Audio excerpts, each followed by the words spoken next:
Welcome to Shakespeare from the Heart's Best Regards Shakespeare. My name is Dustin. I will be your ringleader, your narrator, your go-to guy. If you have any questions after the show, please let me know. I'll be more than happy to amaze you with my knowledge of Shakespeare. I have a couple announcements. Tonight is a benefit theater program for SCAN, which is Stop Child Abuse and Neglect. They have a table set up in back. We have some representatives here. If you want to know more information about SCAN, please ask anyone. We'll be more than happy to let you know what SCAN is all about. SCAN has been in the area for over 30 years. They are the only local charity organization now left in Allen County that specifically deals with our children and families. So it's very important that we help support this worthwhile charity.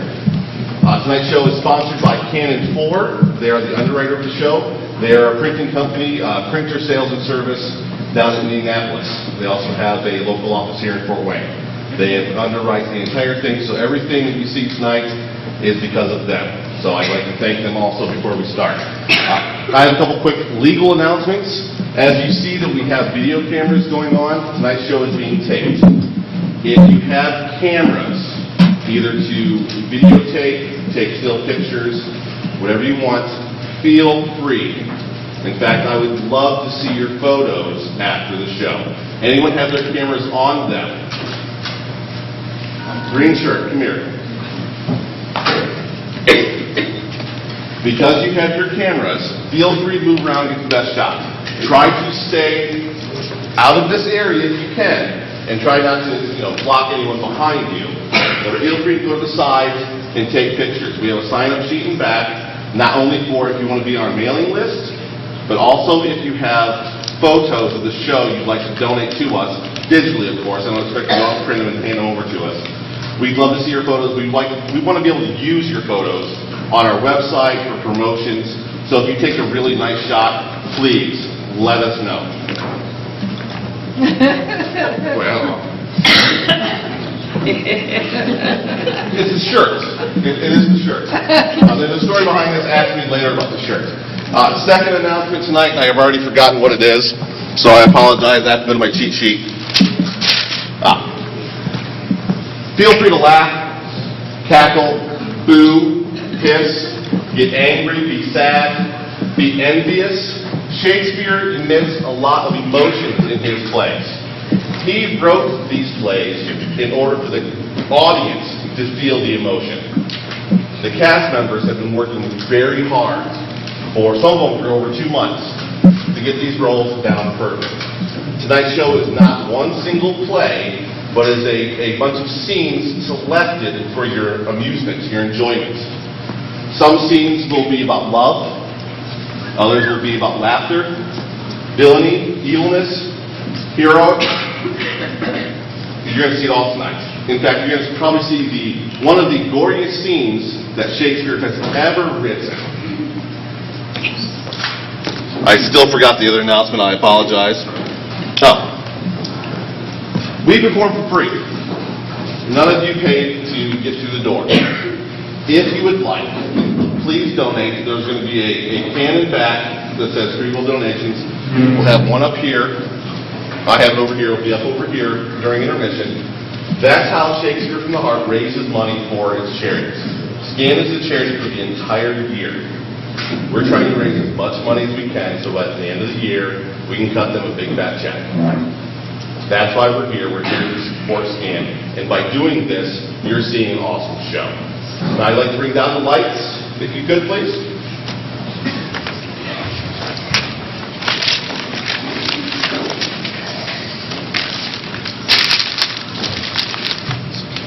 Shakespeare wrote all of his plays, and in fact, probably 1/3 of the words that he used, he invented.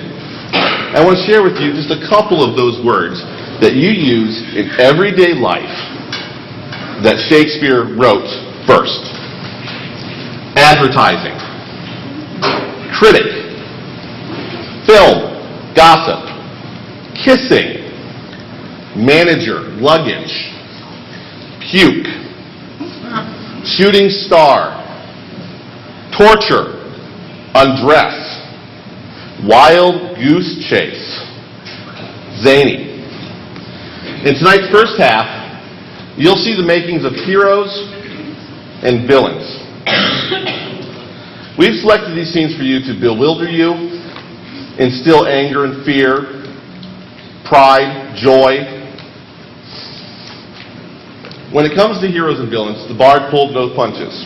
He wrote them with flaws and tragic happenings.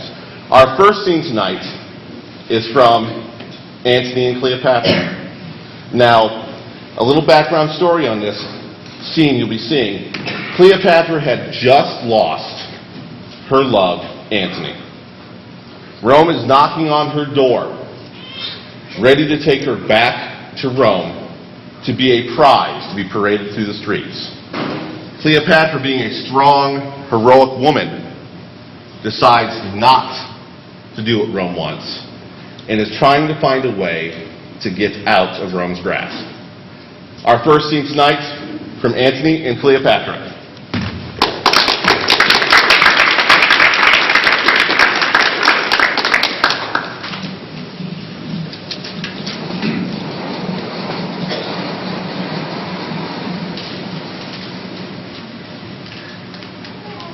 My desolation does begin to make a better life. 'Tis paltry to be Caesar, not being fortune, he's but fortune's knave. A minister of her will, and it is great to do that thing that ends all other deeds, that shackles accidents and bolts up change, that sleeps and never pallets more the dung. The beggar's nurse and Caesar's. Quick, quick, good hand! Hold, worthy lady, hold! Do not harm yourselves like this. How dare thee? What of death too? That raised our dogs of languish. Cleopatra, do not abuse my master's bounty by the undoing of yourself. Let the world see his nobleness well acted, which your death will never let come forth. Where art thou, death? Come hither, come, come, and take a queen worth many babes and beggars. Oh, temperance lady! Sir, I will eat no meat. I'll not drink, sir. If idle talk will once be necessary, I'll not sleep neither. This mortal house I'll ruin. Do Caesar what he can. Know, sir, that I will not weigh pinions at your master's court, nor once be chastised with the sober eye of dull Octavia.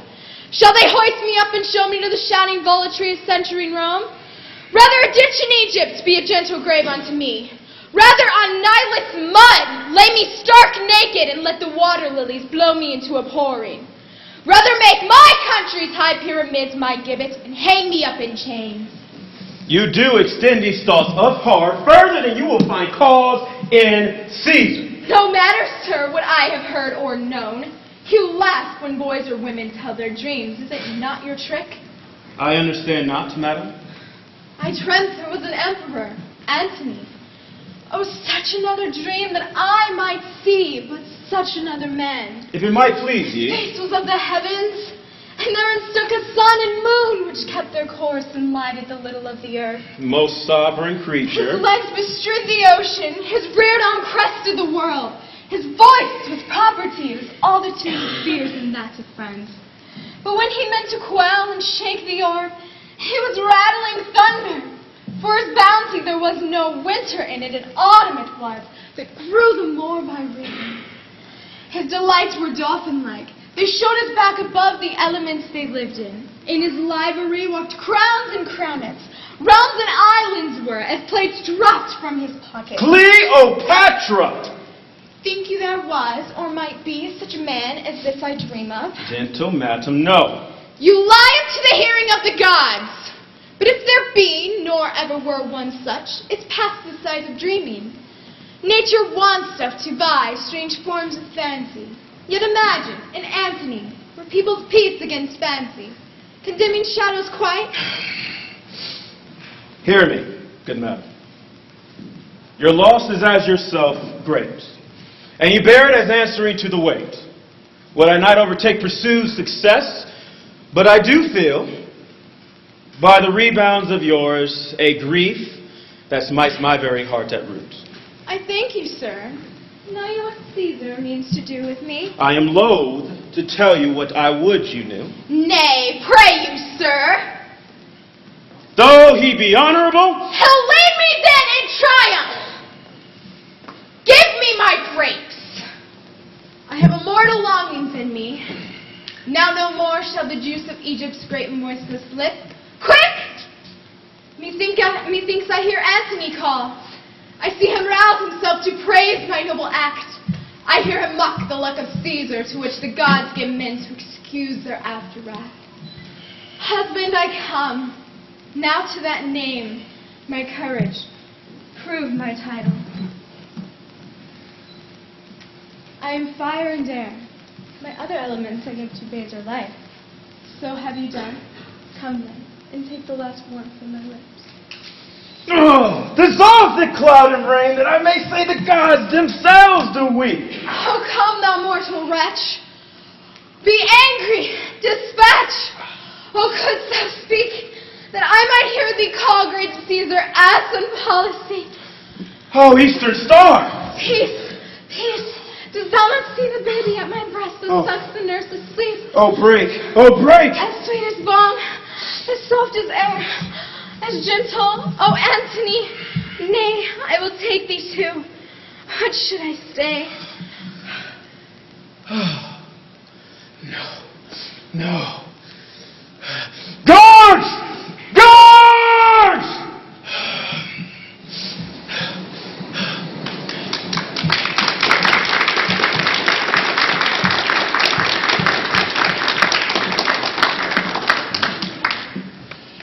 Our next scene tonight is from Macbeth. Behind every great, or perhaps evil man, is an equally great or evil woman. From Macbeth.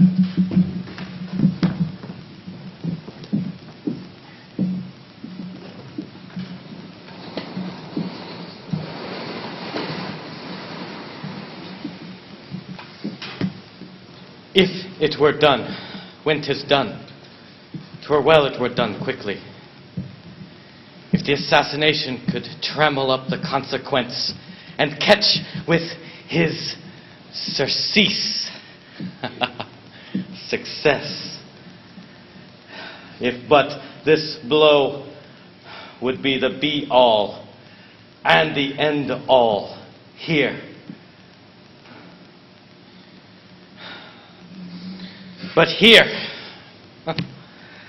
I have no spur to prick the sides of my intent, but only vaulting ambition, which overleaps itself and falls upon the other. How now? What news? He's almost stopped. Why have you left the chamber? Hath he asked for me? No, you're not. He has. We shall proceed no further in this business. He hath honored me of late, and I have bought many golden opinions from all sorts of people, which would be worn now in their newest gloss, not cast aside so soon. Was the hope drunk when you dressed yourself? Has it slept since, that it awakes now to look so green and pale at what it did so freely? From this time forth, such I account thy love. Art thou feared to be the same in thy own act and desire, as thou art in desire? Wouldst thou have that which thou esteemest the ornament of life, and live as a coward in thy own esteem, letting I dare not wait upon I would, like the poor cat of the adage? Prithee, peace! I dare do all that would become a man. Who dares do more is none. What beast was it then that made you break this enterprise to me? When you dared do it, then you were a man. And to be more than what you were, you'd be so much more the man. Neither time nor place did then adhere, yet you would make them both. They have made themselves, and that their fitness now does unmake you. I have given suck, and know how tender it is to love the babe that melts me. I would, while it was smiling in my face, have plucked the nipple from its boneless gums, and dashed the brains out, had I so sworn as you have done to this. If we should fail, We fail! But screw your courage to the sticking place, and we'll not fail. When Duncan is asleep, whereto the rather's day's hard journey shall soundly invite him, his 2 chamberlains will I with wine and wassail so convince that memory, the warder of the brain, shall be but a fume, and receipt of reason a limlet only. When in swinish sleep their drenched nature lies as in a death, what cannot you and I perform upon the unguarded Duncan? What not put upon his spongy officers that shall bear the guilt of our great quell? Bring forth men children only, for thy undaunting metal should compose nothing but males. Will it not be received when we have marked with blood those sleepy 2 of his own chamber, and used their very daggers, that they've done it? And who dares receive it other, as we shall make our griefs and clamor roar upon his death? I am settled, and bend up every corporal agent to this terrible feat. Away and mock the time. With fairest show, false face must hide what the false heart doth know.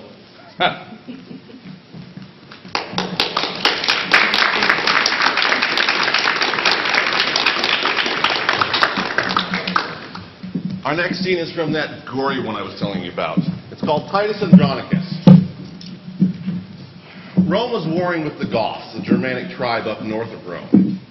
Their favorite general, Titus Andronicus, came back, and in tow he had captured the queen of the Goths, Tamara, her eldest sons, and her secret lover, Aaron the Moor. Upon entering Rome, Titus decides to sacrifice the eldest son, not only to appease the gods, but as a compensation for losing his eldest son in the war. Tamara begs and pleads, cries, does everything she can to stop this sacrifice. Titus still sacrifices. Tamara soon becomes betrothed to the emperor of Rome. And in this scene, you see how the cycle of revenge starts upon this gory, wildly revenge-driven play. From Titus Andronicus.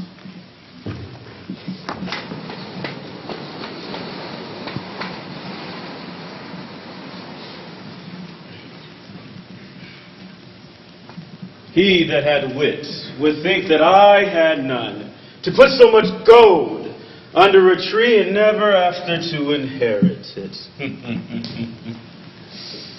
Let he that thinks of me so abjectly know that this gold must coin a stratagem, which cunningly effected will beget an excellent piece of villainy. So repose, sweet gold, to their unrest, that have their arms out the empress' chest. My lovely Aaron, wherefore lookest thou sad when everything doth make a gleeful boast? Whilst the babbling echo mocks the hounds, replying shrilly to the well-tuned horns, as if a double hunt were heard at once, let us sit down and mark their yellowing noise. And after conflict such as was supposed the wandering prince and Dido once enjoyed, where with a happy storm they were surprised and curtained in a council-keeping cave, we may, each wreathed in the other's arms, our pastimes done, possess a golden slumber, while hounds and horns and sweet melodious birds be unto us as is a nurse's song of lullaby to bring her babe asleep. Madam, though Venus governs your desires, Saturn is dominator over mine. What signifies my deadly standing nigh? My silence and my cloudy melancholy? No, these are no venerable signs. Vengeance is in my heart. Death is in my hands. Blood and revenge are hammering in my head. Hark, Tamar, the empress of my soul, which never hopes more heaven than rest in thee. Today is the day of doom for Barsanius. His Philomel will lose her tongue today. Thy sons take pillage of her chastity and wash their hands in Barsanius' blood. Here comes a parcel of our hopeful booty, which dreads not yet their lives' destruction. Oh, my sweet Moor, sweeter to me than life. No more, great Empress. Pausanias comes. Be cross with him, I'll go fetch thy sons to back thy quarrels, whatever so they be. But I have patience to endure all this. Have I not reason, think you, to look pale? These two have ticed me hither to this place, a barren, detested vale, you see it is. The trees, though some are yet forlorn and lean, overcome with moss and baleful mistletoe. Here never shines the sun, here nothing breathes. And straight they told me they would bind me here into the body of a dismal ewe and leave me to this miserable death. And then they called me foul adulteress, lascivious Goth, and all the bitterest terms that ever ear did hear to such effect. And had you not by wondrous fortune come, this vengeance on me had they executed. Revenge it as you love your mother's life, or be ye not henceforth called my children. When ye have the honey we desire, let not this wasp outlive us both to sting. Hadst thou in person ne'er offended me, even for his sake am I pitiless. Remember, boys, I poured forth tears in vain to save your brother from the sacrifice, but fierce Andronicus would not relent. Therefore, away with her, and use her as you will. The worse to her, the better loved of me. So, should I rob my sweet sons of their fee? No. Let them satisfy their lust on me. Farewell, my sons. See that you make her sure. Ne'er let my heart know merry cheer indeed, till all the Andronici be made away. Now, I will hence to be with my lovely Moor, and let my spleenful sons this troll deflower.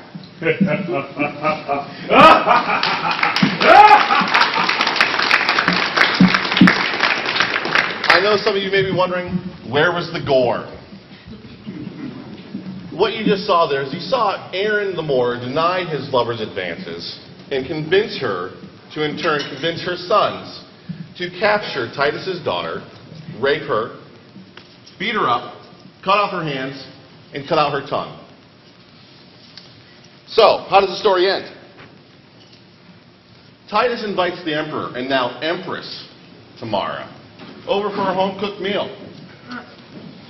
Lavina's there, and Titus asks the emperor, should I kill my daughter, had she been raped? The emperor says, yes, you should. So Titus stabs his daughter to death there at the dinner table, while, of course, they're eating pie and fresh-baked bread. The emperor is not used to having a death happen at dinner, so he asks, why did you do this? So Titus relays a story about how his daughter was smart enough to put a stick in her mouth and write in sand what happened to her. And he relays a story about how she was raped, beaten up, hands cut off, tongue cut out by Tamara's sons. The emperor wonders, where are her sons now? Titus replies, they're in the pie you're eating. And stabs Tamara through the heart. The emperor does not like that. In turn, stabs Titus, killing him. Titus's grandson, Tamara's son, Lucius, just happens to be walking through the door when this happens. In turn, stabs the emperor. Lucius takes the story to the Roman people and is now crowned emperor of Rome. Now what happened to Aaron the Moor? The true villain of the story. He is caught, captured, tied in sand behind his back, buried neck deep in sand, and is left to die of starvation and dehydration. Ever the true villain, his final words are, if ever one good deed in my life I did, I hereby repent it with my very soul. Our next scene is from one of my favorite Shakespearean plays, Much Ado About Nothing. In this play, two warring princes have come together to try to make amends. Don Pedro, the true heir, and then Don John, the bastard prince. Don John may be a villain because of his heritage, because he feels it's necessary, because that's not the only thing that he can be. But the true villain of the story is one who does evil for money. From Much Ado About Nothing.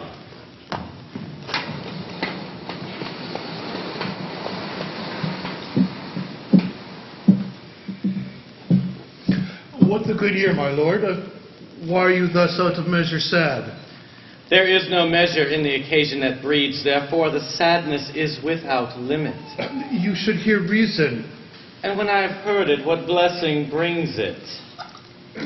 If not a patient sufferance, at least, well, then a present remedy. I wonderst that thou, being as thou sayest thou art, born under Saturn, goest about to apply a moral medicine to a mortifying mischief. I cannot hide what I am. I must be sad when I have cause and smile at no man's jest. Eat when I have stomach and wait on no man's leisure.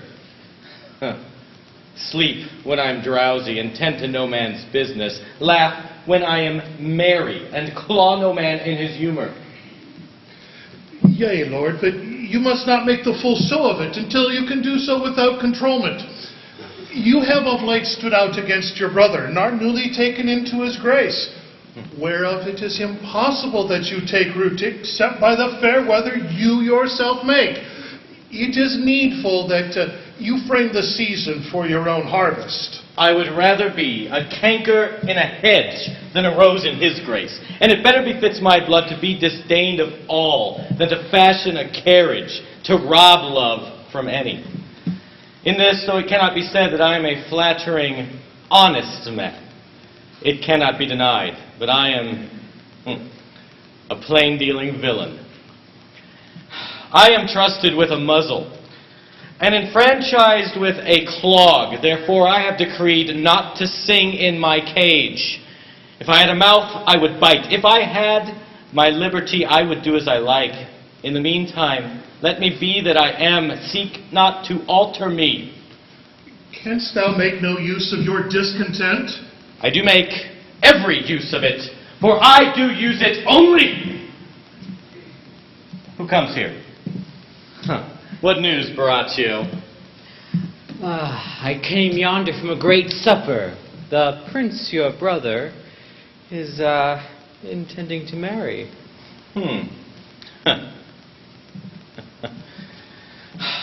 Will it serve for any model to build mischief upon? What fool is he that betroths himself to unquietness?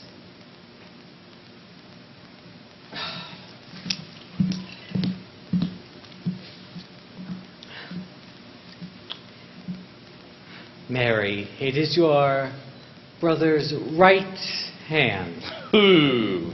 The most exquisite Claudio? A proper squire.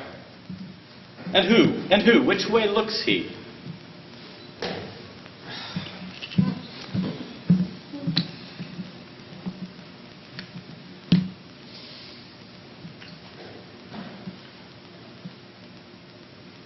One hero, daughter and heir of Leonato. A very forward march chick. How came you to this? Well, being entertained for a perfumer, I was smoking a musty room when comes me the prince and Claudio, hand in hand in sad conference.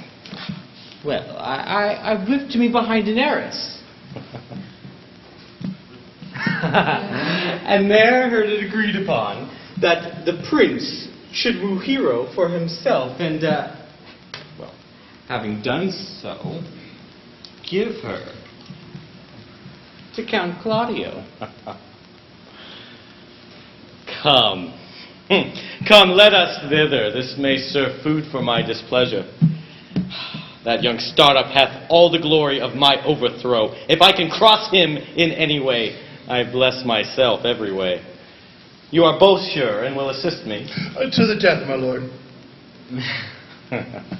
Let us to the great supper. Their cheer is all the greater that I am subdued. Would the cook were of my mind. Come, shall we go prove what's to be done? We will wait upon your lordship.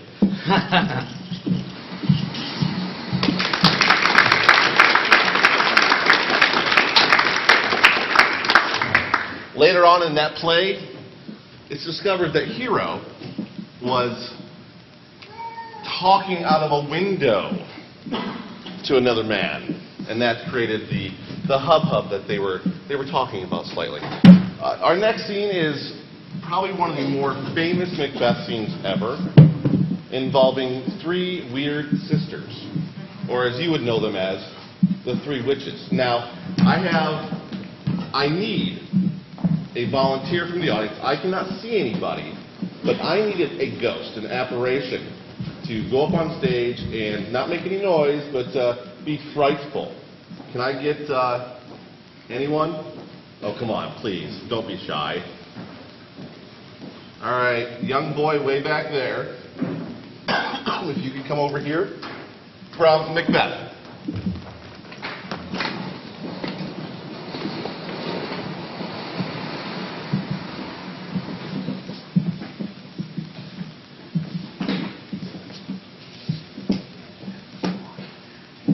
Thrice the braided cat hath mewed. Thrice and once the hedge pig whines. Harpiers cry to time to time. Round about the cauldron go, in the poisoned entrails throw. Toad that under cold stone, days and nights had 31. Sweltered venom sleeping got, boil thou first in the charmed pot. Double, double, toil and trouble, fire burn and cauldron bubble. Fillet of a fenny snake, in the cauldron boil and bake. Eye of newt and toe of frog, wool of bat and tongue of dog. Adder's fork and blind worm's sting, lizard's leg and howlet's wing. For a charm of powerful trouble, like a hell broth boil and bubble. Double, double, toil and trouble, fire burn and cauldron bubble. Scale of dragon, tooth of wolf, witch's mummy, maw and gulp. Of the raven, salt sea shark. Root of hemlock, diggeth dark. Liver of blaspheming Jew. Gall of goat and slips of yew, slivered in the moon's eclipse. Nose of Turk and Tartar's lips. Finger of birth strangled babe, ditch delivered by a drab. Make the gruel thick and slab, add thereto a tiger's chardron for the ingredients of our cauldron. Double, double, toil and trouble, fire burning, cauldron bubble. Cool it with a baboon's blood, then the charm is firm and good. By the pricking of my thumb, something wicked this way comes. Open locks, whoever knocks. How now? You secret black and midnight hags, what is it you do? A deed without a name. I conjure you by that which you profess, however you came to know it. Answer me to what I ask you. Speak. The man will answer. Say if thou'd rather hear it from our mouths or from our masters. Call them. Let me see them. Pour in sow's blood that has eaten her 9 farrow grease that's sweetened. From the murderers give it throw into the flame. Come high or low, thyself in office deathly show. Tell me, thou unknown power. He knows thy thought. Hear his speech, but say thou not. Macbeth, Macbeth, Macbeth, beware Macduff. Beware the thane of fight, desist me and not. Whatever thou art, for thy good word of caution thanks, thou hast harped my fears aright. But one word more. He will not be commanded. Here's another, more potent than the first. Macbeth, Macbeth, Macbeth. Had I 3 ears, I would hear thee. Be bloody, bold, and resolute. Laugh to scorn the power of man, for none of woman born shall harm Macbeth. Huh. Then live, Macduff. What need I fear of thee?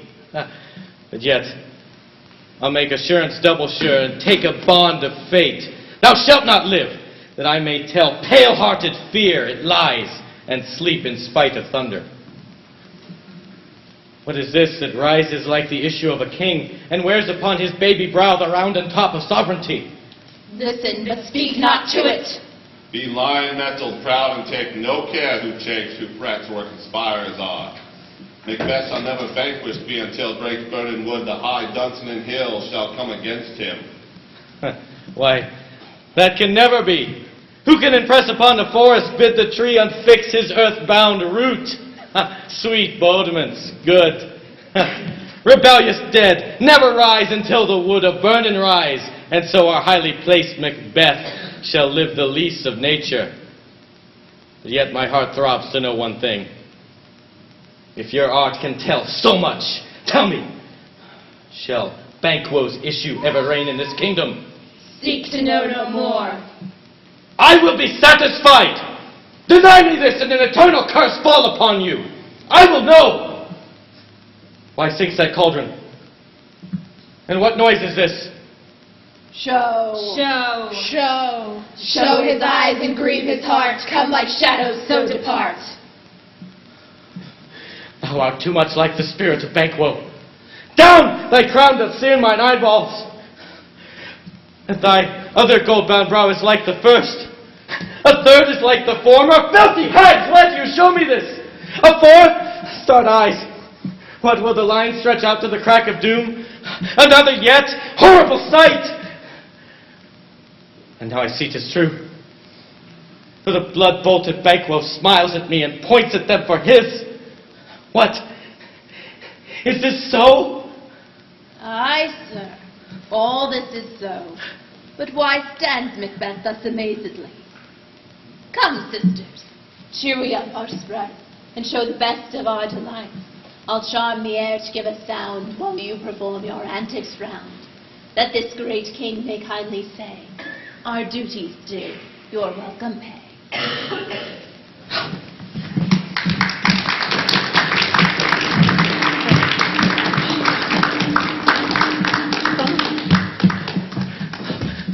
Where are they? Gone! Let this pernicious hour stand I accursed in the calendar. Come in without there! What is your grace's will? Saw you the weird sisters? No, my lord. Came they not by you? No, indeed, my lord. Accursed be the air whereon they ride, and damned all those that trust them. I did hear the galloping of horse. Who was it came by here? 'Tis 2 or 3, my lord. They bring news. Macduff has fled to England. Fled to England! The flighty purpose never is overtook unless the deed go with it. The castle of Macduff I will surprise. Give to the edge of the sword his wife, his babes, and all unfortunate souls that trace him in his line. Where are these gentlemen? Come, bring me where they are.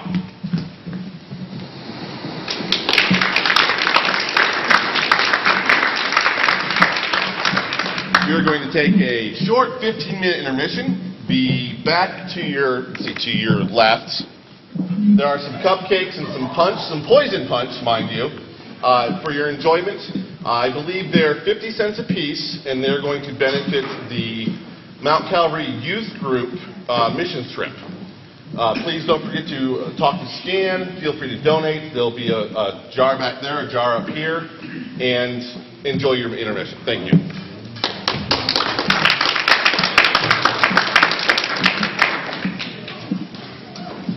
Is from Much Ado About Nothing also.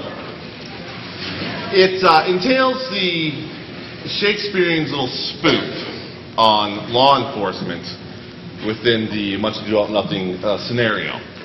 You'll see the final judgment of Horatio and Conrad, the villains of the show. And you all are invited to this judgment. So, without any further ado, the next scene from Much Ado About Nothing.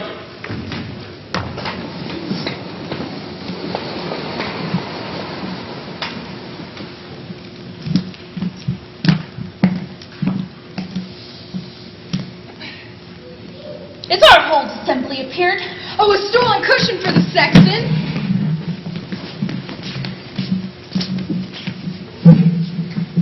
Which be the malefactors? Mary, that am I, and my partner. Yea, that is certain. We have the exhibition to examine. But which are the offenders that are to be examined? Let them come before Master Constable. Yea, Mary, let them come before me.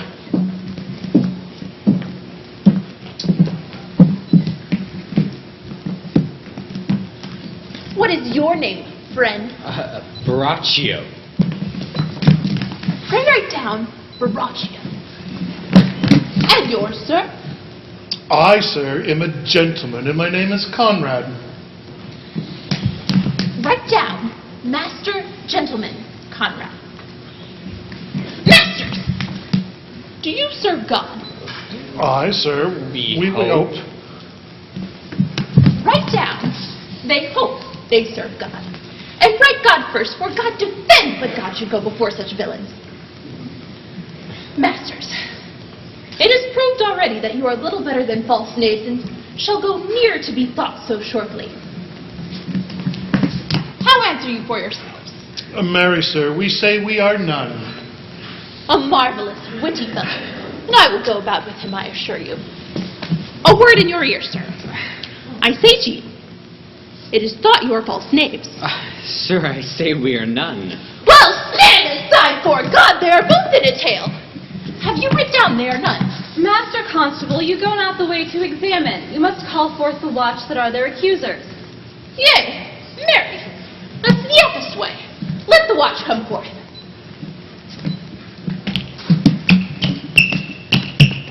I charge you, in the prince's name, accuse these men. This man did say, sir, that Don John, the prince's brother, was a villain.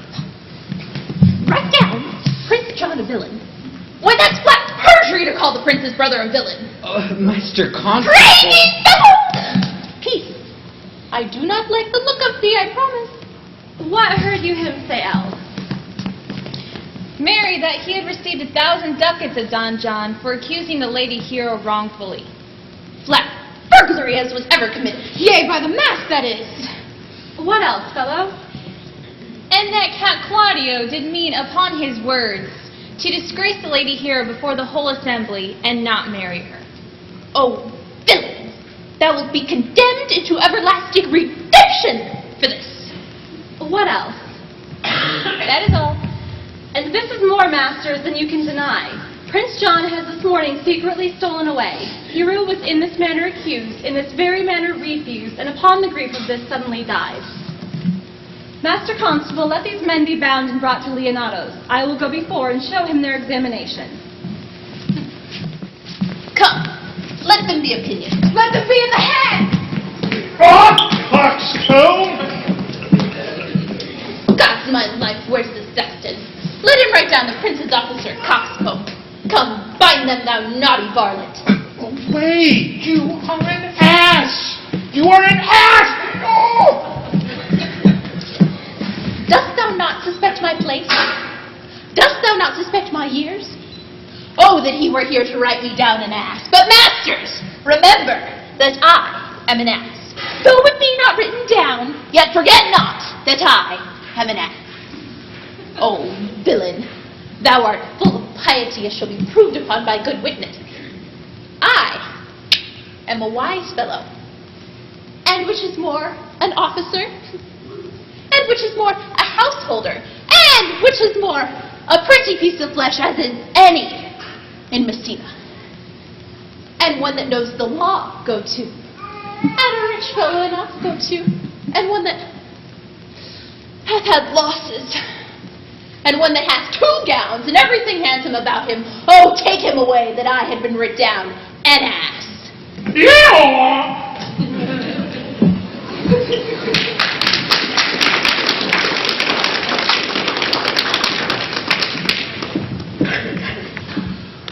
Our next scene selected for you tonight is from one of the histories, Henry IV. Falstaff is a reoccurring character in 3 actually, of Shakespeare's plays, which is slightly odd to have a reoccurring character. Rumor has it that his final death scene was written in because he was actually modeling the character after someone in royalty, and that royalty found out and asked Shakespeare to stop it.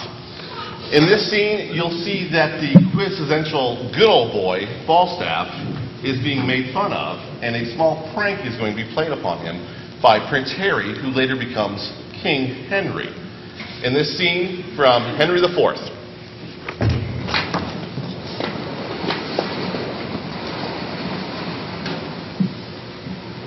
Well now, Hal, what time of day is it, lad? Thou art so fat-witted from the drinking of old sack, and unbuttoning thee after supper and sleeping on benches afternoon, that thou hast forgotten to demand that truly which thou wouldst truly know. What a devil hast thou to do with the time of the day? Unless hours were cups of sack, and minutes capons, clocks the tongues of bawds, dials the signs of leaping houses, and the blessed sun himself were a fair, hot wench in flame-colored taffeta. I see no reason why you should be so superfluous as to demand the time of the day. Well, indeed now, Hal, you come near me. For we that take purses, go by the moon, the 7 stars, and not Phoebus, he that wandering night so fair. And I prithee, sweet wag, when thou art king, as God save thy grace, not majesty, for grace thou wilt have none. What, none? No, by my troth, not so much as would serve as prologue to an egg and butter. Well, how then come, roundly, roundly. Marry then, sweet wag, when thou art king, let not us who are squires of the night's body be called thieves of the day's beauty. Let us be Diana's foresters, gentlemen of shade, minions of the moon. Let men say we be men of good government, being governed as the sea is by our noble and chaste mistress the moon, under whose countenance we steal. And is not my mistress of the tavern a most sweet wench? What a pox have I to do with my maiden of the tavern? Thou hast called her to a reckoning many a time and oft. Have I ever called on thee to pay thy part? No, I'll give thee thy due. Thou hast paid all there. Yea, and elsewhere, wherever my coin would stretch, and where it would not, I have used my credit. Aye, and used it such, were it not here apparent that thou art heir apparent. But I prithee, sweet wag, will there be a gallows standing in England when thou art king, and resolution thus fubbed as it were with the rusty curb of old Father Antic the law? Do not thou, when thou art king, hang a thief. No, thou shalt. Shall I? Rare. By the Lord, I'll make a brave judge. Thou judgest falsely already.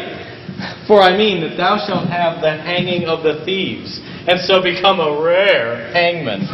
Well, how? And in some sort it jumps with my humor, as well as waiting in the courts, I tell you. What, for the obtaining of suits? Aye, for the obtaining of suits, whereof the hangman hath no lean wardrobe. Splud, I'm as melancholy as a gimped cat or a lugged bear. Or an old lion, or a lover's lute. Aye, or the droning of a Lincolnshire bagpipe. What sayest thou to a hare, or the melancholy of Moordish? Thou hast done much harm upon me, Hal. God forgive thee for it. Before I knew thee, I knew nothing, and now I am, if a man were to speak truly, little better than one of the wicked. I must give over this life, and I will give it over.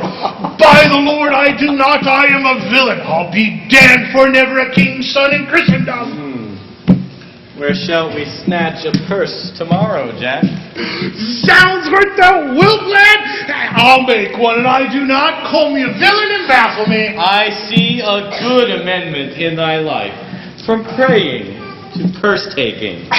'Tis only my vocation, Hal. 'Tis no sin for a man to labor in his vocation. Point! Now we shall know if Gadsden was set to match.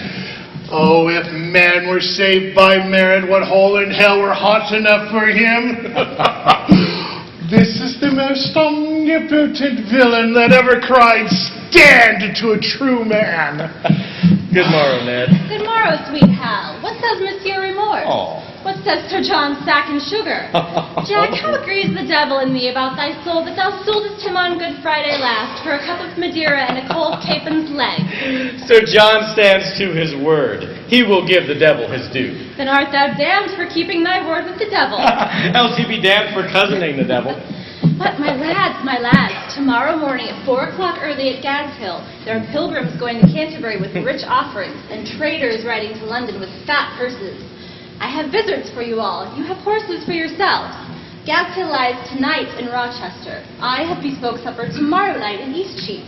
We may do it as secure as sleep. If you will go, I will stuff your purses full of crowns. If you will not, tarry at home and be hanged. Hear ye, Edward. If I tarry at home and go not, I'll hang you for going. You will, Chop. How wilt thou make one? Who, I rob, I a thief? And not I, by my faith. Well, there's neither honesty, manhood, nor good fellowship in thee. Nor thou came of the blood royal, if thou'st not stand for 10 shillings. Well then, for once in my life, I'll be a madcap. Well, that's well said. Well, however it comes, I will tarry at home. Well, then I'll be a traitor by the Lord when thou art king. I care not. Sir John, I prithee leave the prince and me alone. I will lay down such reasons for this adventure that he shall go.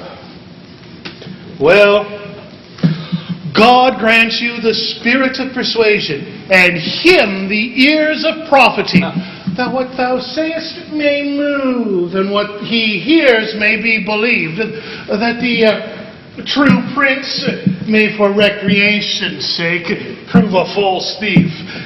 For the poor excuses of time one countenance, farewell, ye shall find me in Eastcheap. Farewell, the latter spring. Farewell, all hallown summer. Now, my good sweet honey lord, ride with us tomorrow. I have a jest to execute that I cannot manage alone. Falstaff, Bardolph, Peto, and Gadshill shall rob these men that we have already waylaid. Yourself and I will not be there, and when they have the booty, if you and I do not rob them, cut this head off from my shoulders. But how will we part from them in setting forth? Why, we will set forth before or after them, and appoint them a place of meeting, wherein it is at our pleasure to sail. Then will they venture upon the exploit themselves, which they shall have no sooner achieved, but will set upon them. Yea, but is it not like that they will know us by our horses, by our habits, and by every other appointment to be ourselves? So our horses they shall not see. I'll tie them in the wood. Our visitors we will change after we leave them, and... Sirrah, I have cases of buckram for the nods to a mask or noted outward garments. Yea, but I doubt they'll be too hard for us. Well, for 2 of them, I know them to be as true-bred cowards as ever turned back.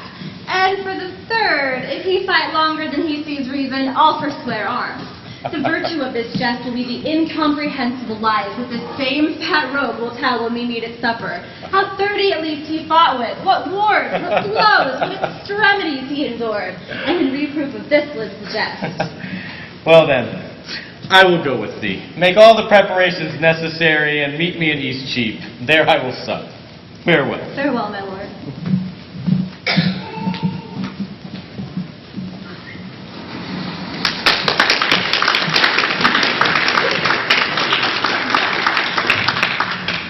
We have one more scene from Much Ado About Nothing. In Much Ado About Nothing, there is the warring between the princes, the evilness of Don John, the mix-up between Claudio and Hero. And then there is the not love-hate relationship between Beatrice and Benedict. It is more of a hate-love relationship. Now, in this scene, you'll see the meeting of Beatrice and Benedict. They spar back and forth, and we'll be presenting 3 different scenes back to back without interruption. From Much Ado About Nothing, Beatrice and Benedict.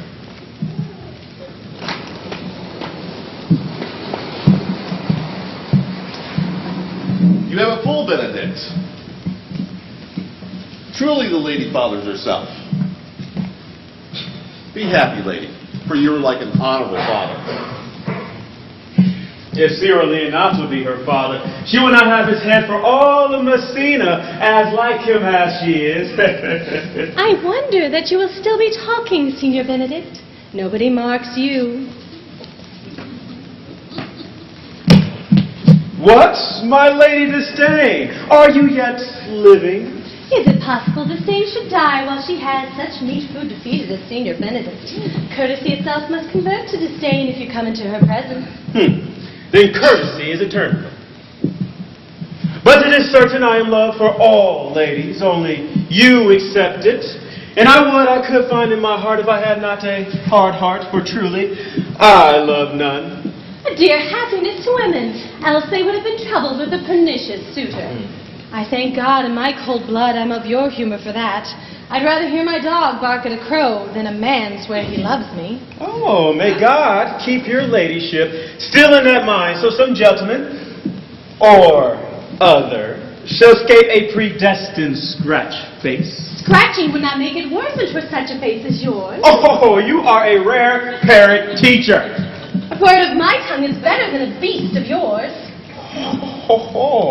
I would my horse have the speed of your tongue. That's so good and good day. Oh. But have a way of God's name. I have done. You've always ended with a jade's trick. I know you of old. It seems her affections have their full bent. Love me. Why, it must be requited. I hear how I am censored. They say I will bear myself proudly if I perceive the love come from her. Ha! They say, too, that she would rather die than give any signs of affection. I did never think to marry. I must not seem proud. Happy are those who hear the distractions and can put them to mending. They say the lady is fair. 'Tis the truth, and I can bear them witness, and virtuous. 'Tis so I cannot reprove it, but wise, not for loving me. By my troth, it is no addition to her wit, and no great argument to her folly, that I am horribly, horribly in love with her. When I said I would die a bachelor, I did not think I would live till I were married. Here comes Beatrice. By this day the lady is fair. I do spy some marks of love in her. Against my will, I am sent to bid you to come to dinner. Lady Beatrice, I thank you for your pains. Take no more pains for those thanks than you take pains to thank me. If it had been painful, I would not have come. So you took pleasure in the message? Yea, as much as you may take upon a knife's point, and choke a dole withal. Oh, you have no stomach, Signor. Fare you well.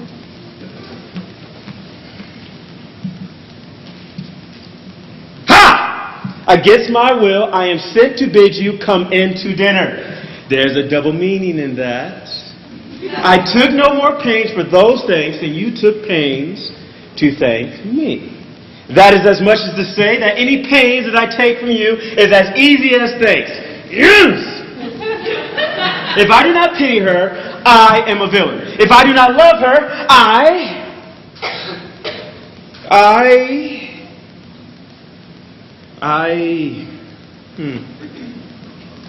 will go get her picture. What fire is this in my ears? Can this be true? Stand I condemned of pride and scorn so much?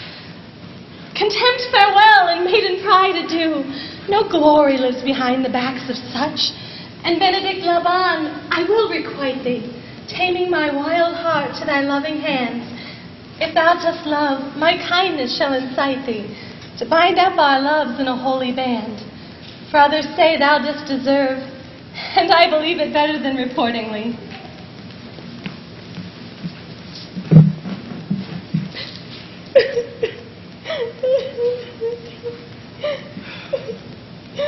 Lady Beatrice, have you wept all this while? Yea, and I will weep a while longer. I would not desire that. You have no reason, I do it freely. Surely I do believe your fair cousin is wronged. Ah, how much might the man deserve of me that would right her? Is there any way to show such friendship? A very even way, but no such friend.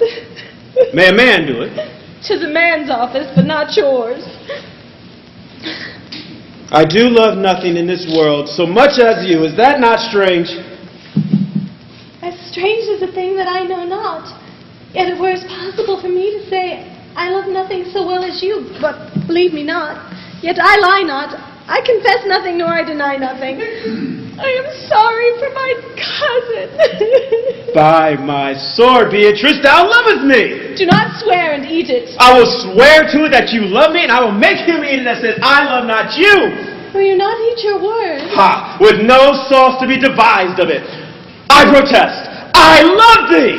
Why then, God forgive me. What is this, sweet Beatrice? You have stayed me in a happy hour. I was about to protest that I loved you. Oh, with all thy heart? I love you with so much of my heart, there is none left to protest. Oh, come. Bid me to do anything for thee. Kill Claudio. Ha! Not for the wide world. You kill me to deny it. Farewell. Oh, no, tarry, sweet Beatrice. I am gone though I am here. There is no love in you. Nay, I pray you let me go. Nay, but Beatrice. Wait, I will go.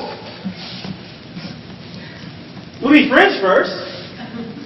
You dare easier be friends with me than to fight with my enemy? Is Claudio thine enemy? Has he not approved of the heights of villain that has slandered, scorned, and dishonored my kinswoman? Oh, that I were a man! What bear her in hand till they come to take hands? Then with public accusation, uncovered slander, and mitigated rancor, oh God, that I were a man! I would eat his heart in the marketplace. Oh, nay, but Beatrice. Talk with a man out of window, a proper saying. Yea, but Beatrice. Sweet hero, she is wronged, she is slandered, she is undone. Nay, but Beatrice. Princes and counties, surely a princely testimony, a goodly count confess, a sweet gallant surely. Oh, that I were a man for his sake, or I had any friend who would be a man for my sake. But manhood is melted into curtsies, and valor into compliments. And men are only turned into tongues, and trim ones too. He is now as valiant as Hercules, who only tells a lie and swears it. I cannot be a man with wishing. Therefore, I will die a woman with grieving. Tarry, sweet Beatrice. By this hand, I love thee. Use it for my love some other way than swearing by it. Think in your soul, the Count Claudio hath wronged Hero. Yea, as sure as I have a thought or a soul. Enough. I am engaged. I will challenge you. I will kiss your hand, and so I will leave you. By this hand, Claudio will render me a dear account. So as you think of me, so as you hear of me. Go. Go comfort your cousin, for I must say she is dead. So farewell.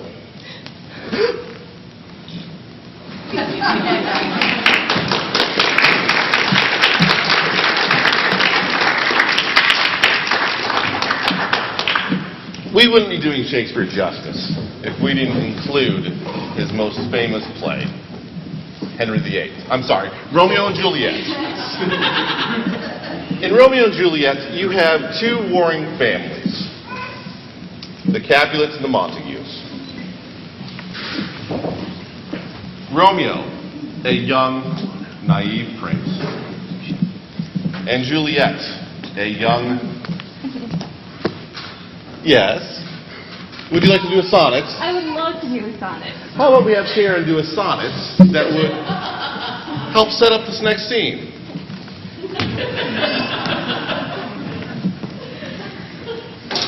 O thou, my lovely boy, who in thy power dost hold time's fickle glass, his fickle hour, who hast by waning grown, and therein shows thy lover's withering as thy sweet self grows. If nature, sovereign mistress, overrack, as thou goest onwards, still will pluck thee back. She keeps thee to this purpose, that her skill may time disgrace, and wretched minutes kill. Yet fear her, O thou minion of her pleasure. She may detain, but not still keep her treasure. Her audit, though delayed, answered must be, and her quieted is to render thee.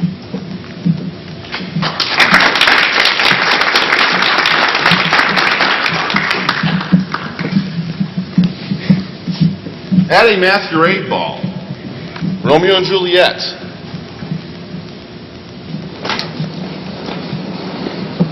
It is almost as if, when they finally see each other, everyone else disappears.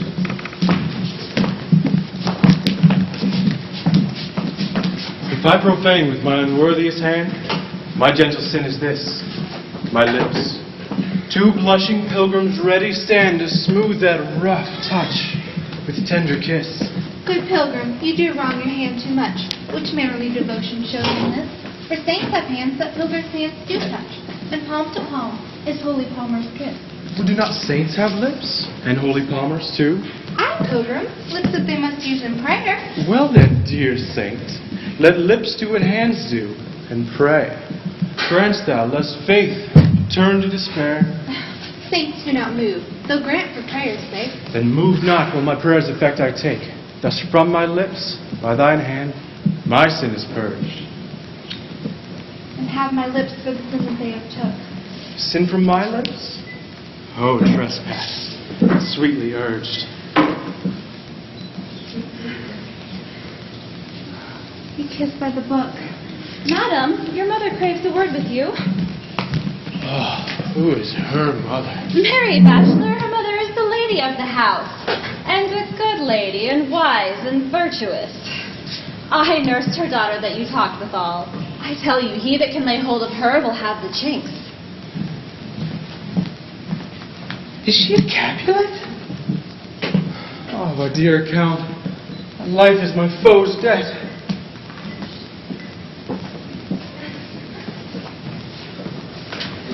Romeo has discovered that his one true love is his enemy's only daughter. That being said, it doesn't stop Romeo from trying to meet with her again. He climbs over the walls, dodges security guards, sneaks in, and sees her finally on her balcony.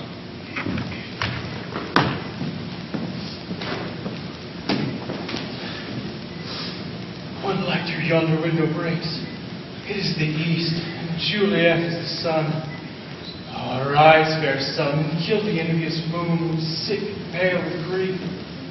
Oh, be not her maid, she is envious. Her vessel lively, sick and greedy, none but fools do wear. Cast it off. It is my lady, oh, it is my love. If only she knew that you were. She speaks. Yet, says nothing. What then? Oh, see how she lays her hand upon her cheek. Oh, that I were a glove on that hand, and I could touch that cheek. Ay me. She speaks. Oh, bright angel, speak again. Oh, Romeo, Romeo, wherefore art thou, Romeo? Deny thy father and refuse thy name. Or if thou wilt not, be but sworn my love, and now no longer be a Capulet. Should I hear more? Speak of this.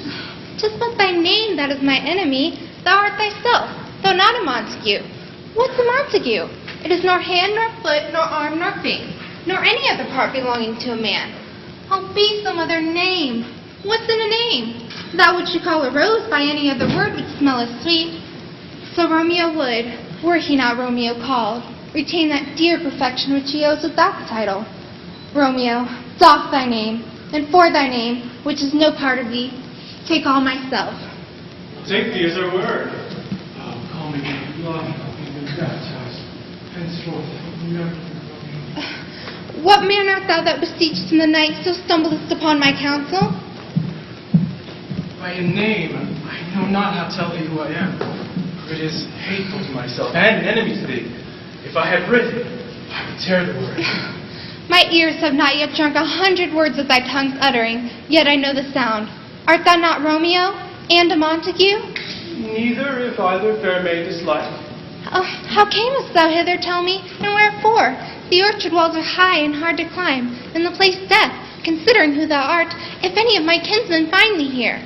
With love's light wings I did approach these walls. For stony limits cannot hold love out, and what love can do that dare love attempt. Therefore, thy kinsmen are no threat to me. If they do see thee, they will murder thee. Alack, there lies more peril in thine eye than 20 of their swords. Look thou but, sweet, I am proof against their enmity. I would not for the world they saw thee here. I have night's cloak to hide me from their eyes. And but thou love me, let them find me here. My life were better ended by their hate than death prorogued, wanting thy love. By whose direction foundest thou out this place?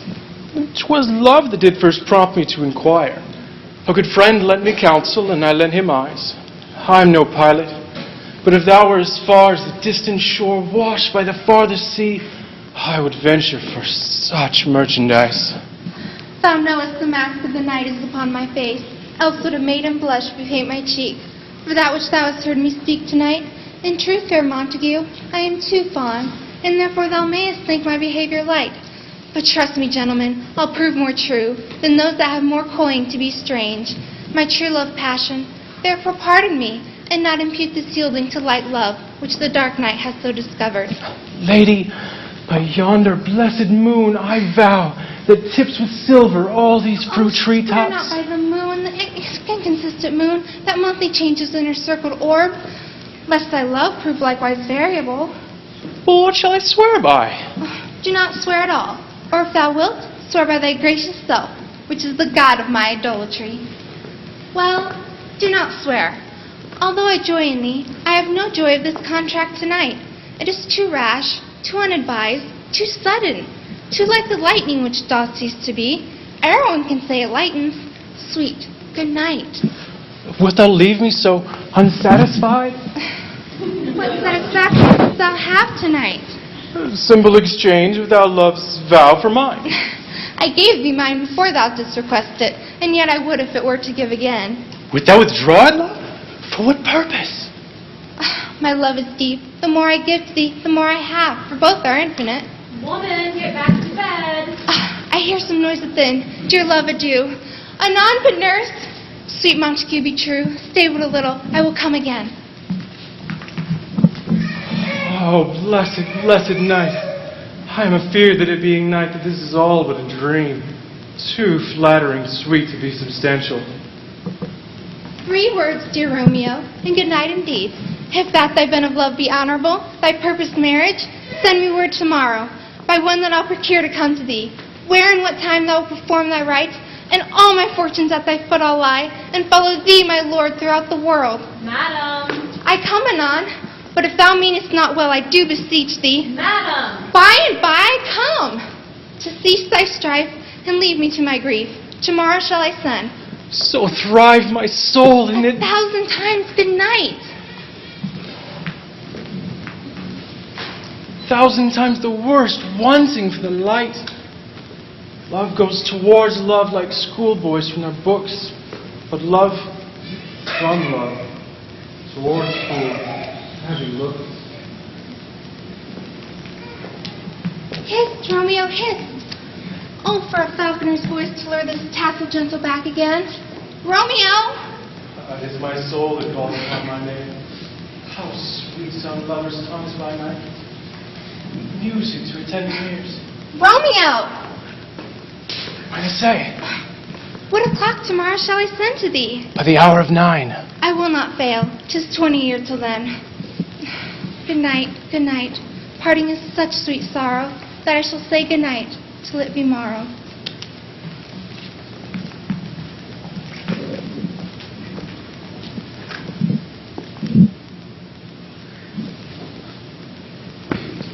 Peace dwell in thine eye, and sleep in thy breast. Would I to sleep in sweet soul rest. Hence will I to my ghostly sire's close self. His help to crave, my dear hap to tell.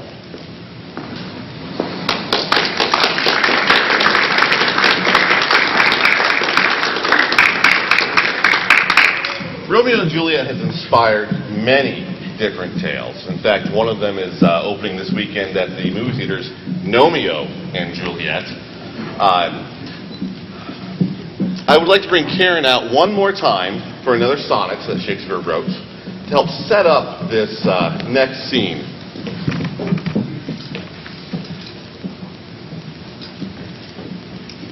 Tired with all these, for restful death I cry, as to behold desert, a beggar born, and needing nothing, trimmed in jollity, and pure space unhappily forsworn, and gilded honor shamefully misplaced, and maiden virtue rudely strumpeted, and right perfection wrongfully disgraced, and strength by limping sway disabled, and art made tongue-tied by authority, and folly doctor-like controlling skill, and simple truth miscalled simplicity, and captive good attending captain ill. Tired with all these, from these would I be gone, save that to die, I leave my love alone.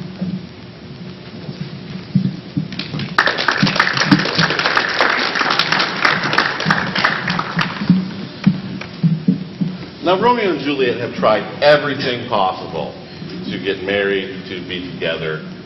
Romeo has risked life and limb. Juliet has disobeyed her father. He betrothed her to County Paris. And now, I present to you the graveyard scene from Romeo and Juliet.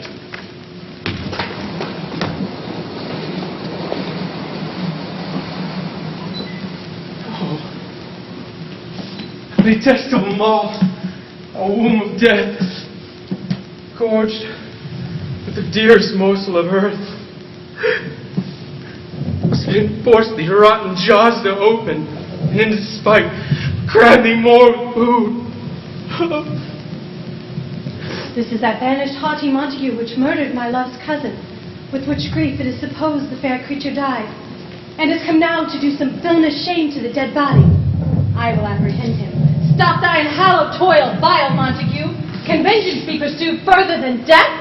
Condemned villain, I apprehend thee. Obey and go with me, for thou must die.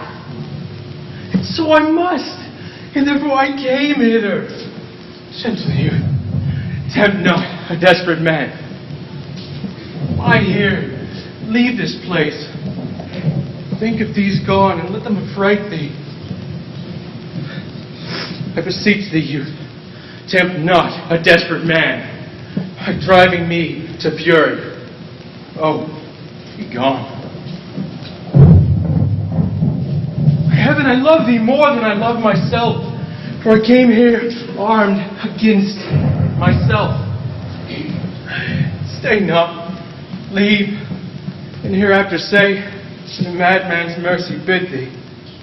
Run away. I do defy thy conjuration and apprehend thee for a felon here.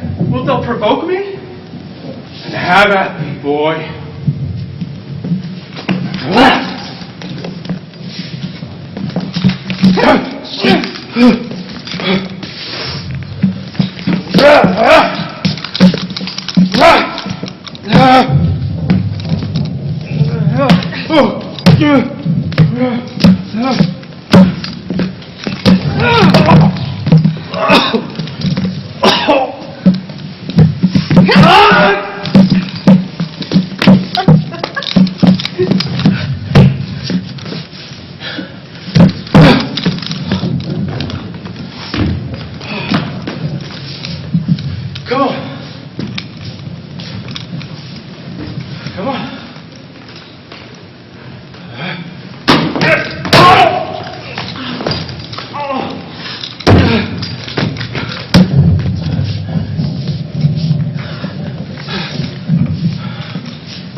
If thou be merciful, open the tomb and lay me with Juliet.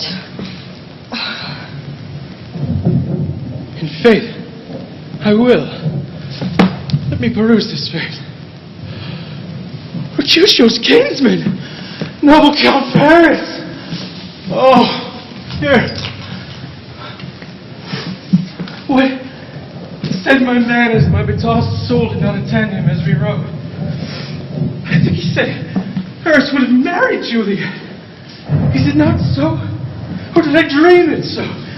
Or am I mad in hearing him talk of Juliet? He was so. Oh, my love. Oh, my wife. The death that has sucked the honey from thy lips has yet had no effect on thy beauty. Eyes, look your last. Arms, take your last embrace. And lips, hold you the doors of breath. Seal with a righteous kiss, a dateless bargain, thus engrossing death.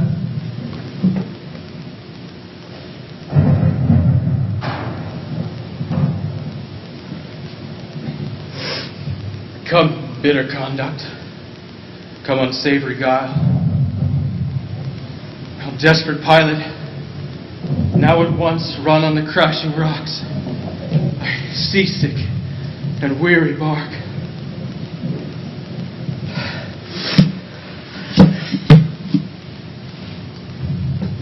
Oh!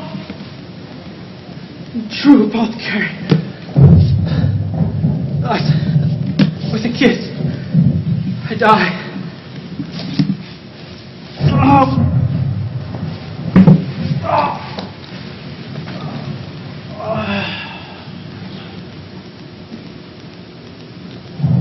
Romeo? Alack! Alack, what blood is this that stains the stony entrance of the sepulchre? What mean these masterless and gory swords till I discolored in this place of peace? Romeo! Oh, pale! What? Who, this? Perish too? Oh, what unkind hour is guilty of such lamentable chance? The lady stirs. Oh, comfortable friar, where is my lord? I do remember well where I should be, and there I am. Where is my Romeo? I hear some noise, lady. Come away from that nest of death, contagion, and unnatural sleep. A greater power than we can contradict hath thwarted our intents. Come away. Thy husband in thy bosom there lies dead, and perished too. Come, I'll dispose of thee among a sisterhood of holy nuns. Stay not to question, wife, for the watch is coming. Come, go, good Juliet. I dare no longer stay. Go get thee hence, for I will not go away. What's this? A cup closed in my true love's hand? Poison, I see, has been its timeless end. Oh, churl, drunk all in love, no friendly drop to help me after? I will kiss thy lips. Haply some poison doth hang on them to make me die with a restorative. Thy lips are warm. Yeah, noise, then I'll be brief. Oh, happy dagger, this is thy sheath. There rest, and let me die.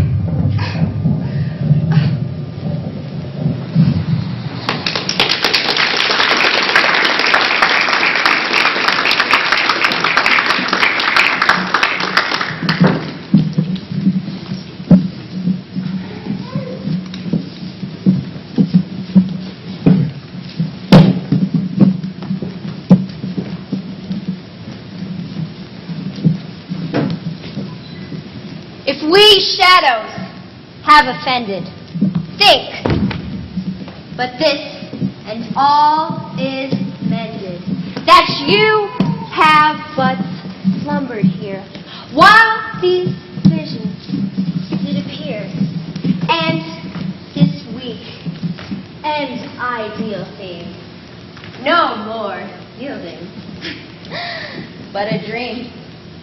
Gentlemen, do not reprehend. If you parted, we will mend. And as I am an honest puck, if we have unearned luck, now to escape the serpent's tongue, we will make amends ere long. Else, the puck a liar call. So, good night unto you all. Give me your hand, if we be friends, and Robin shall restore amends.